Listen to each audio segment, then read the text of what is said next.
I'm going to be somehow more annoying than the people that say that Die Hard is the best Christmas film ever by saying that Die Hard is the best Christmas game ever as well. And by Die Hard, I mean the Activision NES game, which we're playing right now. Look at this. This is a game that I didn't actually, when I first saw it in the magazines, I thought, this looks terrible. And it wasn't until a lot later I discovered it a bit more. It was by, as I say, Activision. It has you as John McClane, for some reason wandering around in white pyjamas. Don't know why. But it's so clever. And I'm going to sort of talk you through it as we play through it. So the first thing to say about it is that those big black blotches on the screen that keep sort of appearing and disappearing, they're meant to be there. What it is it's John McClane's field of vision. So he can't see inside that lift until it opens. He can't see that floor now because the door's shut. And I know it gives you the walls, but bear with me. So yeah, he walks out and you can only see around the corner. You can see a little bit more around the corner. You can see the whole thing and there's a man there. How clever is that? Really innovative. Really, really innovative. There's about like 5 or 6 floors you can wander around. And there is exactly the right amount of terrorists. There's never too many terrorists. There's a score of terrorists that you shoot that will keep going down as you wander around. And the idea behind that is that should you get to the end of the game, the more terrorists you kill towards the end of the game, the less there will be on the last floor with Hans, old Alan Rickman. And what I'm doing now is I'm just trying to follow the plot of the film. I've just got the blueprints there, as you see. Now, the blueprints, what they're for is you get the blueprint and you will use that to determine whereabouts in, well, floor 4 the computer is. The computer which, and I don't remember the name of the guy. I am going to watch Die Hard this weekend for the first time with my son, but the computer expert that Hans has, he will blow that up and it will slow him down because this game is sort of operating in a sort of Dead Rising time, in the fact that you have to do certain tasks in a certain time limit. So every now and again you'll get a message up when you go in between floors, and I think you see a little timer go down when you go between floors. And you will see that that the computer guy has undone another one of the locks for the vault, which is the reason that Hans and his crew are there, which is the plot of the movie, as you saw there. And so if you see in a minute, there'll be a little timer. You see that? That little timer, it means that he's about to undo the first lock. Now, what I'm trying to do at the moment is I'm trying to complete several things that happen in the movie. So I'm on the roof because I need to send a message to the local police to help me out. And you should see, I'll move to the edge of the building. You get a cutscene and the police are now on their way. They're aware that something is happening at the Nakatomi Plaza. And as you dart down, there you go, lock 1 is down. And another thing that happens is, because if you shoot on a certain floor, Hans will send another terrorist to your floor to fight you. You can probably see an energy bar there. That's John McClane's health that can be replenished by drinking cola. It's an American. That's how they survive. They drink cola. Yeah. I'm going to drink a cola now.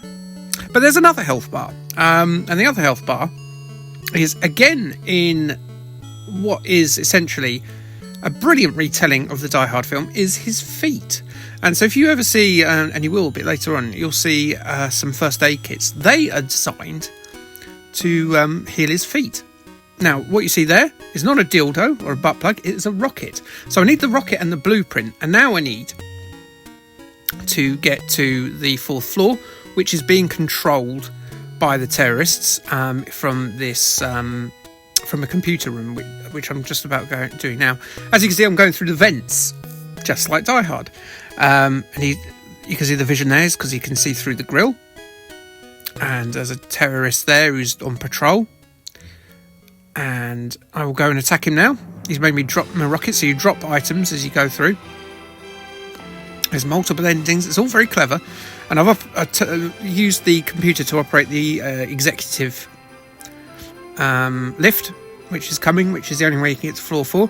Now, if you leave it too late, I think by the third lock, the computer expert takes control of that lift and you're not able to use it.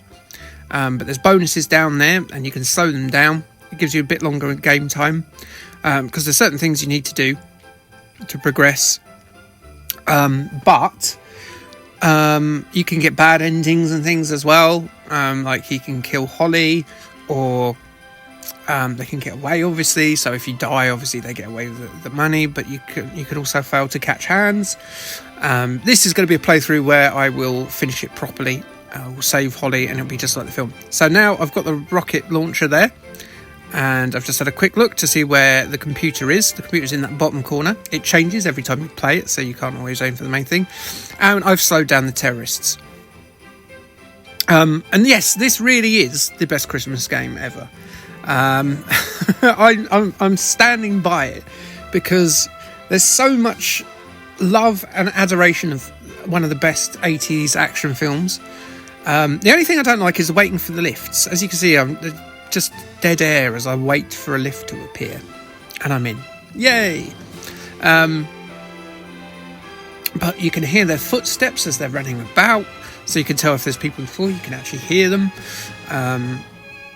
You'll get tips from the policeman when he arrives, and he will tell you where he's seen terrorists using his view from the outside. I don't need to heal my feet. My feet are in good condition. Now, the feet damage, what that does is that slows you down. So you'll see a bit later on, I'll be a lot slower on my feet, where I need a first aid kit to repair the damage that's been done by the terrorists to my poor old plates of meat. Now, as you can see there, he shot the glass. We're on the office level, which has glass walls. So that will do further damage to my feet, will slow you down, and it makes the game a lot more harder because you are against the clock a little bit. As you can see there, the terrorist surprised me. I did see him a bit earlier on. You can go through that glass, but obviously, as I say, that will slow you down. And I'm waiting here because I think there's more terrorists that will appear from that lift. Maybe I don't do that in this bit. The drinks machines, you can shoot them once and break all the cans of Coke out of them to get a bit of health. Health is very limited throughout the game, not only obviously for your feet, but also for your Bruce Willis body. He's got a lot more hair than Bruce Willis in this, even during Bruce Willis's pomp. You'll see in like the end credits bit, because I do indeed finish it, 25 crooks left, that they've been very generous with Bruce's fringe there. I'm just sort of checking out what I need to do now. So I've got 25 crooks to get. You saw my foot health was in fairly good condition, certainly better than my health. Waiting for the lift to turn up. Here we go. And I'm going to try, I think at this point, I'm trying to... I can't remember what I'm trying to do in this bit. Because you could go around and shoot terrorists at any point and obviously reduce the amount that you've got to fight. They come in different varieties. There's the machine gun ones. There's the guys in green who just have pistols. They often drop health. So he's just summoned Heinrich to go to the 31st floor. So he's going to cause me trouble. Unless so he's clearly heard me causing a ruckus upstairs, but he's a bit behind on the times. But my next mission, I think, is to go and get the detonators. Because the detonators will let me operate the C4. And the C4 sort of lets you get into secret rooms, but also delays the terrorists, because the terrorists need the detonators and the C4 to make the final step to getting the money out of the building. As you can see now, they've taken control of the express elevator. You get other little messages. If you're in the vents too long, Hans will tell you to shoot the vents. Oh, not you, but he'll tell the terrorists to shoot the vents. I'm just healing up my feet again. And we're about to see, in a minute, perhaps the only thing that, if you didn't know the film Die Hard, connects this game to Christmas. So just like the movie, the connection to Die Hard being a Christmas game, the NES one, is there is one single item in this entire game that connects it to Christmas. And we're going to see that in a minute, and I will let you know when. In fact, I will play a little ditty on a kazoo, because you're lucky like that. C4 in there. That room's empty, and there's Christmas. Yay! Yeah, there's one Christmas tree in the game, but it's still the best Christmas game ever.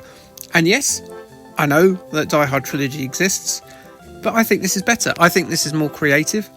I like the variety in Die Hard Trilogy on the PlayStation 1 and the Dreamcast. Not Dreamcast, it was Saturn, wasn't it? Yeah, there's something about this game. I only played it like 4 or 5 years ago, and it, to me, is incredible. It's literally incredible. Like, I'm using the C4 here. Look, you can tell it's primed, and it's a big explosion that will kill you instantly if you get near it. But it also kills terrorists as well. Because there's one other enemy type I didn't mention, and they are the guys in white. Guys in white, there is they're sort of like the main henchmen of Hans, and you've got to be careful of them because they take a lot of damage. But the C4 does wipe them out. There's not many. I think there's two. I've killed one already, although I don't remember seeing him. But apparently I got the detonator from him, because one of them carries the detonator. And then the other one is usually stationed with Hans on his floor, which is floor 30, which is where they keep all the hostages. You can't go there yet and take out Hans because you're waiting for the hostages to go. Because they put them on the roof. That's another thing that you won't see in this playthrough, which I should have probably done, is you can reenact the scene from the movie where Bruce Willis ties the hose around himself and then jumps off and goes through a window. You can do that. I don't do it in this playthrough. That's how good this game is. It's very flexible. As I said, there's multiple endings. There's multiple ways to do the task. It's very open, and I think it's easily the best, for me anyway, the best Western NES game.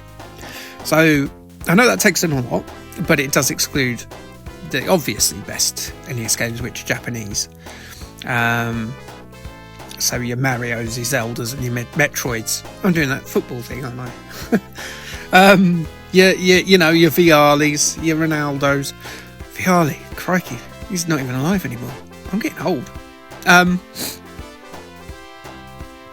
But yeah, at the moment, what I'm doing, and there's perhaps another issue with the game, apart from waiting for the lifts, is there'll be vast swathes of the game where you're waiting for things to happen. So you can go around, you can troop around shooting villains, which is what I'm doing at the moment, waiting for the next few locks to go, because you're waiting for the terrorists to get really cocky, unlock the safe, and then they put the hostages on the roof as a distraction. But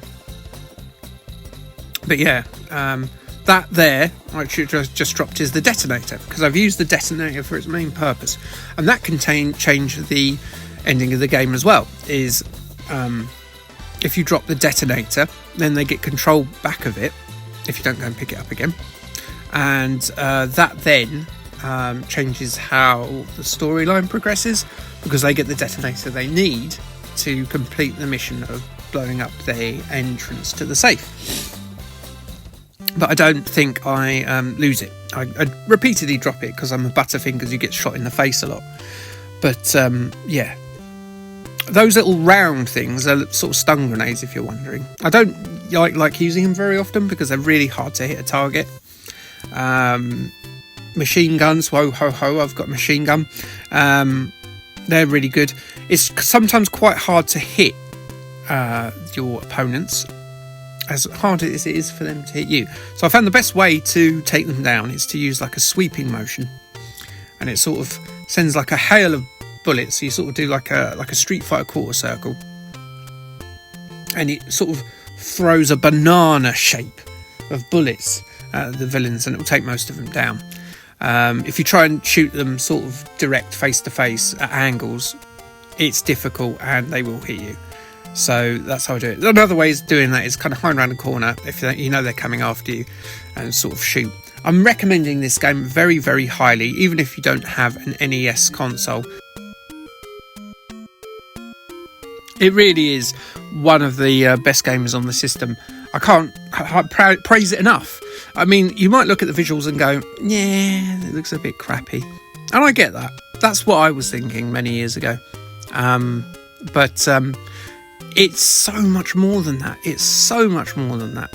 There's the cop there who's just told me there's trouble on the 33rd floor, I think he said. So I'm going to go, all right, mate, I believe you. I'm going to go down to the 33rd floor and I'm going to see what's popping. And there he was right. There's that man in his lovely green sleeveless shirt there. Look at him, he's dead. He's dropped a cola out of his pocket or his bum. I don't care, I'm going to drink it. The one thing I will say is that I think you can get a bit used to the game, and it does. It's not a very long game once you know what you're doing. It's very, very difficult when you first start playing because you'll be completely baffled about what to do, even if you've watched the film. And you'll either run out of time or lives very quickly. But you can complete the game, as you'll see here, in about 25 minutes. But I would say at that point, and it's something I've yet to do properly, there is a sort of an expert setting you can choose, and the expert setting randomizes things up a little bit more. You start on different floors. There's still a random element to this game. Like for instance, the bit at the beginning you saw with the rocket and the map that moves around on that floor. Now I think in the harder version of it, I think they can change floors, and you take more damage when you get shot. The terrorists take more damage before they go down. We demand helicopter transports for the hostages in the roof. Now they're not up there yet, so I can't go up there. And indeed, I don't think I end up doing the bit with the hostages. I sort of, when they say there's hostages on the roof, I just leave them to it, and I go straight and rescue Holly. I think they're still saved. I didn't hear anything to the contrary. I might have killed hundreds of people because I'm trying to get my my side piece. It's actually his wife, isn't it? It's his wife. It's not his side piece. It's his main front piece. Let's talk about Bruce Willis's front piece. But yeah, I think it's a good year to play this because obviously Bruce now is unfortunately not very well, and next year we might be in a bit of a Shane McGowan Pogue situation where we're sort of melancholically, if that's a word, watching Die Hard. He's obviously lost the ability to act now. His apparently speech is in a lot of trouble. I will show you here the bit where you get the hose. He's not desperate enough to jump off. Now, the reason he'd be desperate to jump off is because there'll be a helicopter shooting him and the building's about to explode at the top. So, yeah, he's not in that situation yet. He can still use his feet and stairs. And there's another way you can go down without using stairs, which is you can climb through the vent here. There's a vent on the roof. 2 air vents on the roof. That's what the guy was talking and shit. That's the Tenacious D song that no one remembers. So I'm a bit bunged up today. Anyway, let's talk about colds, being sniffy, and Tenacious D. Let's go back to Die Hard. I am sort of pacing. Yeah, and the other thing about Die Hard is a lot of really good games. There's not only this, obviously the PlayStation trilogy. I never played the Nakatomi Plaza game that came out a couple of generations ago. I don't know if that's any good. The PC Engine one, which is absolutely bonkers, that I might play next year. You have to do a playthrough of that, which starts you off in a jungle outside the Nakatomi Plaza in New York. Yeah, with a swamp. Right. Okay. That's mad, that game. And then there's the totally bonkers Sega arcade beat 'em up as well, which was very loosely based on Die Hard. Didn't really follow the plot, but it was damn cool. I like that game. But yeah, as I say, visually this game looks not great. I get that. I do get that. But I do recommend, if you're a fan of this type of game, there's so much innovation here, and even though I've ruined most of it already, I do think that you should give it a go. There's only so many ways I can tell you that you're wrong about this game, but you might not like it, because it is occasionally frustrating when you try and work out what you've got to do if you've never played it before. And the terrorists can be swines. They can gang up on you. You could go on a certain floor and find like 5 or 6 or 7 terrorists, all causing all kinds of hassles for you. And it makes it very hard because they just pin you down. But how cool is that? That's how John McClane would get, in the movies. I don't know. I've not watched any of the sort of older films. The newer films, like the 4 and 5, and is there a 6th one? I think there is. There's one where he's like in Russia or something. I've watched 4, I think, but yeah, that wasn't great. Die Hard 3, yeah, that's all right. Die Hard 2, do you know what? I think I've only seen that once. It's the one on the planes. That was okay, I think. And this year I will be showing my son the first. There you go. Without detonators, our plans are ruined. So I've got the detonator still. Their plans are in. They're going to escape. Now they're sort of sending out the dregs of their terrorist effort. I've got 5 crooks left to fight. 5 crooks. So what I'm going to do, I know the hostages are now not part of the equation. I'm no longer banned from going to that floor. So I'm going to have the final showdown with Hans and his remaining goons. Goons, I said. So I'm on my way now. Floor 30, the big climactic battle with that crew of numpties. And so this is the last floor. That in the middle, I believe, is like a little pool, I think, from if it's supposed to be that thing from the film. Look at me, I'm taking down names, destroying folk. Just checking out, see if I can find any health before I face the chief henchman of Hans. Hans is in that room with my wife, with a gun pressed against her head. I will try and get in there desperately with C4. I will fail, because you have to fight Hans's last goon. There's only one terrorist left apart from Hans, and he is down next to this pool here with a machine gun and his best white pyjamas that he's nicked from Bruce Willis. And there, I've killed him. Take that, you blighter. Just going to have a last look round. As you can see, I'm shuffling now because my feet are like I've been doing Christmas shopping all day in London, and I've been wearing the wrong type of shoes for it. So there we go. That door will now be open. I'll be able to take on Hans, and he's a bit of a bullet sponge because he's the last boss. Now, you can either shoot him, like I'm going to do, or you can reenact the film and you can shoot him and punch him off the side, and he, as you can see there, that's the window that's broken, and you can kill him that way. And there you go, there's John McClane with his big old fringe that he doesn't have in real life and never did. And this is enacting the bit where the policeman saves us from the heavily bloodied up hostage. And there you go, that's the end of the game. A game you should play, and I thank you for joining me on this Yuletide adventure. It's been a pleasure of mine to show you this game if you've never seen it before. And if you have seen it before... Oh, crumbs, what happened to my mouth then? Please do tell people below why they should play it, because it is an amazing game. It's the best Christmas game of all time. I stand by that, and I still do. So like, subscribe, and thanks, bye.